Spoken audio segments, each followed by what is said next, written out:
Good morning student, my self Devendra Tiwari from the coach UP. आज हम लोग टेट सी टेट का साइंस का एक सीरीज लेकर आए हैं। ईबीएस के अंतर्गत साइंस का अध्ययन करेंगे जो पुलिस, रेलवे और हमारे लेखपाल आदि एग्जामों के लिए बहुत इंपॉर्टेंट टॉपिक है। तो चलिए चलते हैं। 25 क्वेश्चन की सीरीज है, देखते हैं 25 में से आप लोग कितना सही करते हैं। आप लोग कमेंट बॉक्स में जरूर बताइएगा 25 में से आपका कितना सही हो रहा है। स्टार्ट करने से पहले अगर आप लोग हमारे चैनल पे नए हो तो चैनल को सब्सक्राइब कर लीजिए और ज़्यादा से ज़्यादा शेयर कर दीजिए। तो चलते हैं, पहले क्वेश्चन को देखते हैं। निम्नलिखित में से किस प्रोटीन वर्ग में प्रोटीन की प्रचुरता है? निम्न में से किस वर्ग में प्रोटीन की प्रचुरता है आपको बताना है। जल्दी से इसका आंसर बताइए क्या होगा। पहला ऑप्शन है दूध, आम, गाजर। दूसरा ऑप्शन है अंडा, मटर, मछली। तीसरा ऑप्शन है सोयाबीन, चना, मक्का। चौथा ऑप्शन है सेब, दही, मांस। बताइए इसमें से सही जवाब कौन सा है। जी हाँ साथियों, इसका सही जवाब है सोयाबीन, चना, मक्का। सोयाबीन, चना और मक्का। सोयाबीन आप लोग देख लीजिएगा, सोयाबीन में सबसे ज्यादा प्रोटीन पाया जाता है। सोयाबीन ऐसी खाद्य पदार्थ है जिसमें सबसे ज्यादा प्रोटीन पाया जाता है। चलते हैं सेकंड क्वेश्चन की तरफ। सेकंड क्वेश्चन देखते हैं हम लोग साथियों। निम्नलिखित में से रबी की फसल कौन सी है? निम्नलिखित में से रबी की फसल कौन सी है आपको बताना है। पहला ऑप्शन है चावल, दूसरा ऑप्शन है चना, तीसरा मूंगफली, चौथा कपास। जल्दी बताइए इसका आंसर क्या है। जल्दी बताइए आप लोग इसका आंसर क्या है। जी हाँ, इसका सही जवाब है चना। इसका सही जवाब है चना। तो रबी की फसल होती है, रबी की फसल के अंतर्गत गेहूं आता है और गेहूं के साथ जो जो भी चीज बोई जाती है, चना, गेहूं के साथ चना भी बोया जाता है। और क्या बोया जाता है? जौ बोया जाता है। गेहूं के साथ जौ भी बोया जाता है, सरसों बोया जाता है। तो ये सब किसकी फसल है? रबी की फसल है। और खरीफ की फसल जो होती है चावल होती है। खरीफ की फसल क्या होती है? चावल होती है। तो चावल के साथ जितने भी खनिज पदार्थ बोए जाते हैं वो किसके अंतर्गत आते हैं? खरीफ की फसल के अंतर्गत आते हैं। और रबी की फसल के अंतर्गत जो गेहूं के साथ जो जो भी खाद्य पदार्थ बोए जाते हैं वो रबी की फसल के अंतर्गत आता है। तो गेहूं के साथ चना भी बोया जाता है, जौ भी बोया जाता है, सरसों भी बोया जाता है। ठीक, चलते हैं नेक्स्ट क्वेश्चन। तो इसका जो सही जवाब है साथियों वो है चना। इसका जो सही जवाब है वो है चना। चलते हैं थर्ड क्वेश्चन को देखते हैं। बहुत इंपॉर्टेंट क्वेश्चन है जो आपके पेपर में पूछा जा सकता है। अभी पूछा नहीं गया लेकिन ये पूछा जा सकता है। तो क्वासपोरिकर नामक रोग किसकी कमी से होता है? क्वासपोरिकर नामक रोग है एक, ये किसकी कमी से होता है? जी हाँ साथियों, इसका सही जवाब है प्रोटीन की कमी से। प्रोटीन की कमी से कौन सा रोग होता है? क्वासीपोरिकर रोग होता है। इसको सूखा रोग भी कहते हैं। इसको कौन सा रोग कहते हैं? सूखा रोग भी कहते हैं। ठीक, चलते हैं नेक्स्ट क्वेश्चन देखते हैं। क्वेश्चन नंबर 4 देखते हैं। चावल को पालिश करने पर कौन सी विटामिन नष्ट हो जाती है? बहुत इंपॉर्टेंट क्वेश्चन है। चावल को पालिश करने पर कौन सी विटामिन नष्ट हो जाती है? जल्दी बताइए इसका आंसर। जल्दी आप लोग इसका आंसर बताइए। जी हाँ, इसका सही जवाब है थायमीन। इसका सही जवाब है थायमीन। बाकी तीनों ऑप्शन क्या है आपके? रॉन्ग हैं।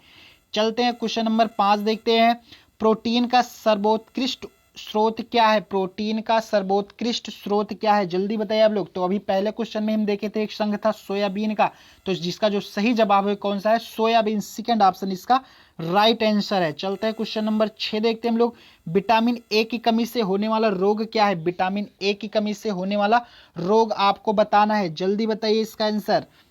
विटामिन ए की कमी से कौन सा रोग होता है? जी हाँ, इसका सही जवाब है रतौंधी। बहुत इजी क्वेश्चन है ये इजी क्वेश्चन है लेकिन फिर भी इंपॉर्टेंट है। तो स्कर्वी किसके रोग किसकी कमी से होता है? विटामिन सी की कमी से होता है।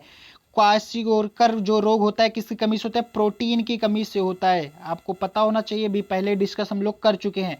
चलते हैं नेक्स्ट क्वेश्चन देखते हैं। क्वेश्चन नंबर 7 देखते हैं। किस विटामिन की कमी से घाव से रक्त का बहना नहीं रुकता है? ये भी इंपॉर्टेंट है, कई बार पूछा गया एग्जाम में, कई बार रिपीट हुआ है क्वेश्चन। किस विटामिन की कमी से घाव से रक्त का बहना नहीं रुकता है? तो जी हाँ, इसका सही जवाब है विटामिन के।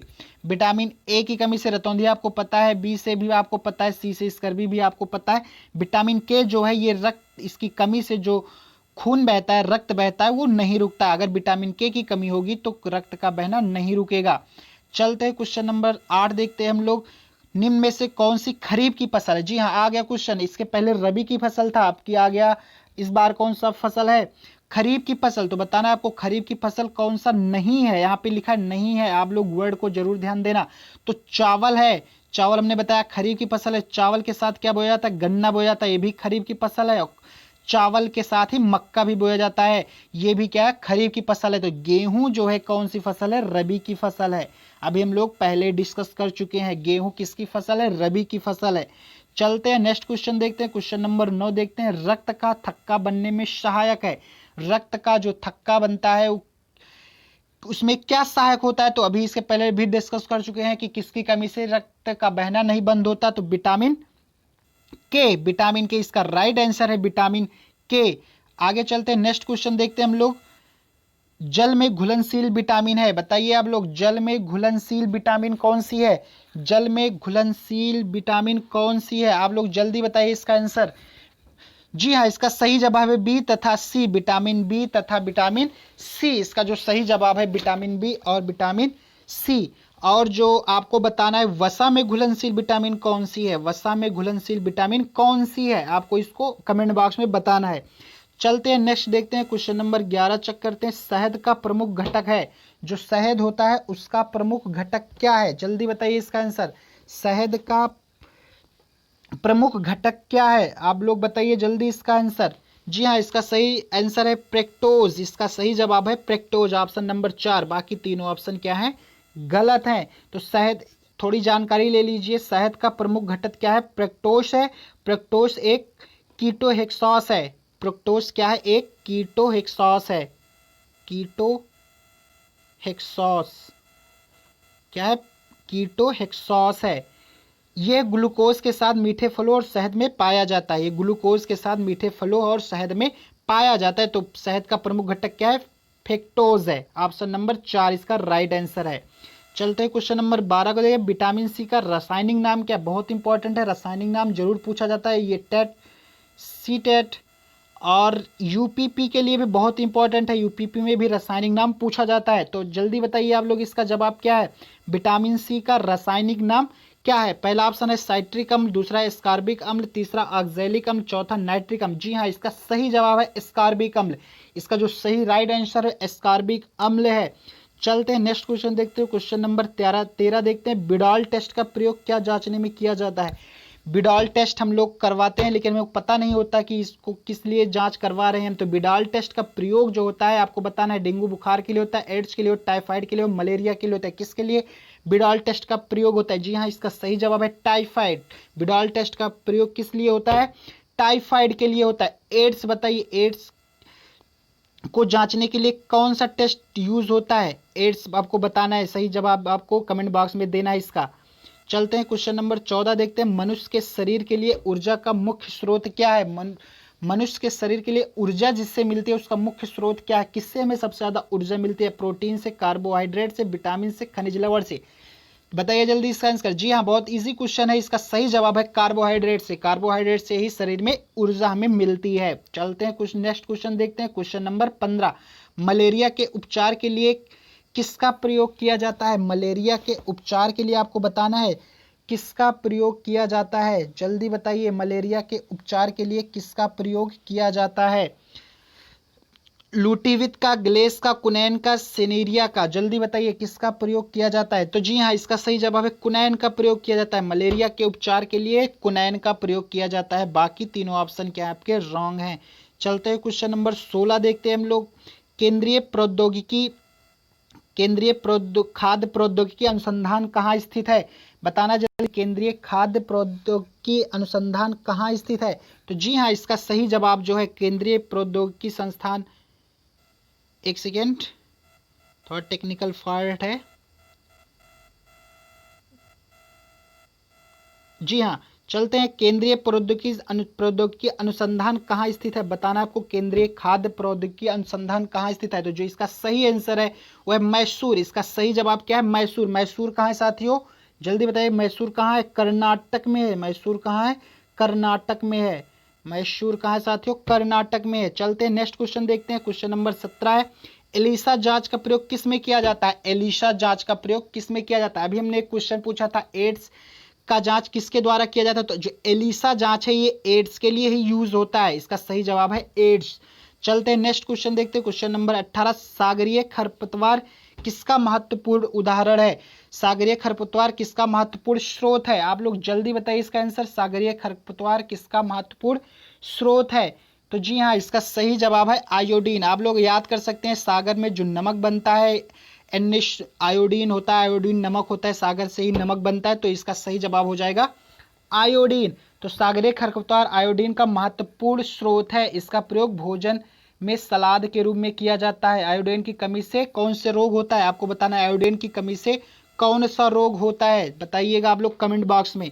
चलते हैं नेक्स्ट क्वेश्चन देखते हैं। क्वेश्चन नंबर 19 है, जापानी इंसेफेलाइटिस का कारक क्या होता है। वेरी मोस्ट इंपॉर्टेंट क्वेश्चन है आपके एग्जाम की दृष्टि से, ये टेट सीटेट के लिए तो वेरी इंपॉर्टेंट क्वेश्चन है।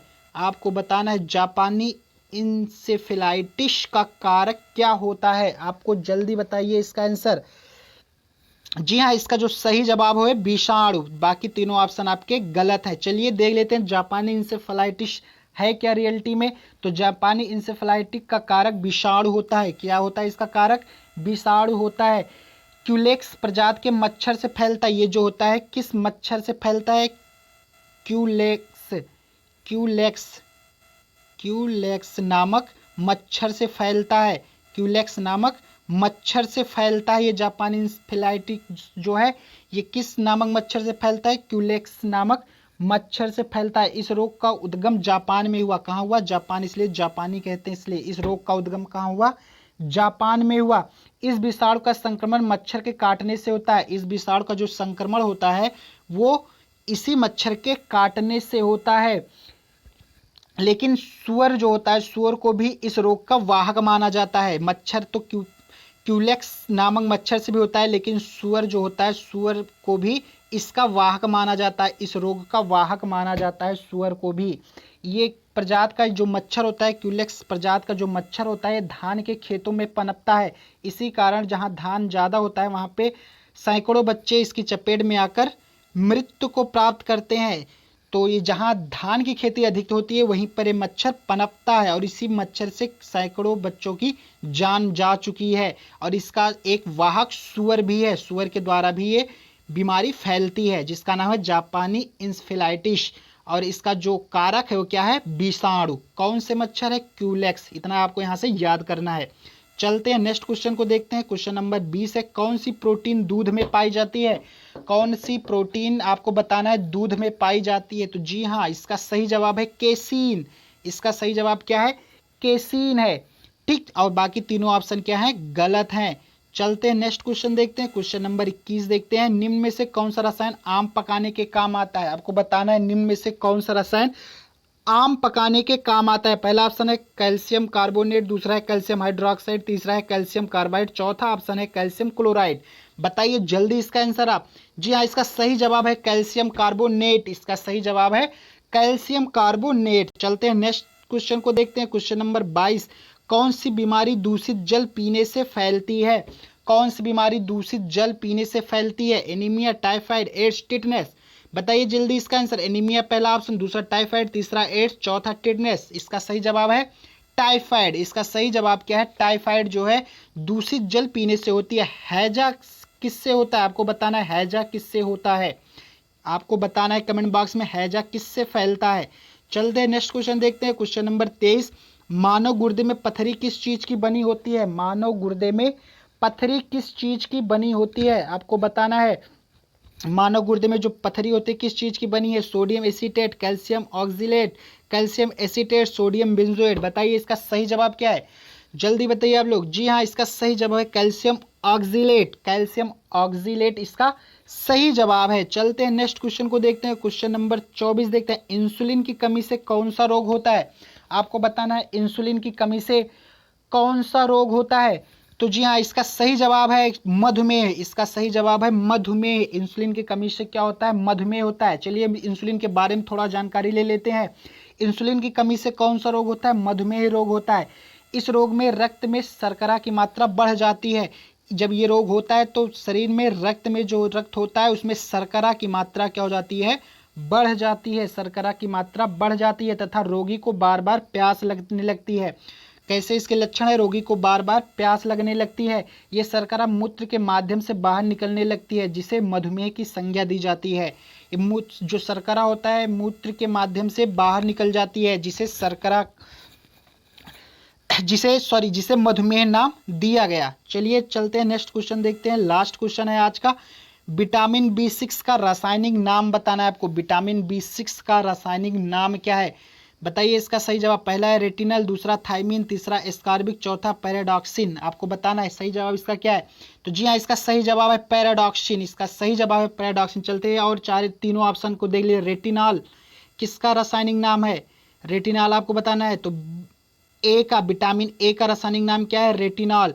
विटामिन बी1 का क्या है रासायनिक नाम? थायमिन। विटामिन बी1 का रासायनिक नाम है थायमिन। और स्कारबिक है विटामिन सी का रासायनिक नाम स्कारबिक है। तो यहाँ से आपका 4 क्वेश्चन क्लियर हो गया। विटामिन 6 का रासायनिक नाम पैराडॉक्सिन, विटामिन ए का रासायनिक नाम रेटिनॉल, विटामिन बी1 का रासायनिक नाम थायमिन, और विटामिन सी का रासायनिक नाम क्या होता है? स्कारबिक। बाकी बी6 का रासायनिक नाम क्या होता है? पैराडॉक्सिन।